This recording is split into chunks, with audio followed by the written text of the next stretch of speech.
Makasaysayan ang panalo ng Pilipinas sa 23rd Southeast Asian Games mula sa women's football team. Sa finals, nakalaban ng Pilipinas ang defending champions na Vietnam. Umabot sa sudden death penalty shootout ang laro hanggang matapos sa score na 6-5. Panalo ng gold medal ang women's football team ng Pilipinas na kauna-unahang ginto ng bansa sa kasaysayan ng SEA Games pagdating sa football. May ginto rin ang Pilipinas sa flying disc mula sa Pilipinas Ultimate. Panalo sila sa Mixed Flying Disc Ultimate Division sa score na 9-7. May gold din matapos magkampiyon ng Cebol men's team sa isang event sa esports.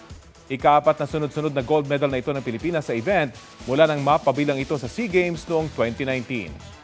Panalo rin ng ginto si Denver Jan Castillo sa men's under-19 IQ foil class sa windsurfing. May 3 bagong gold medal din ang bansa sa triathlon, habang 2 naman sa Muay Thai.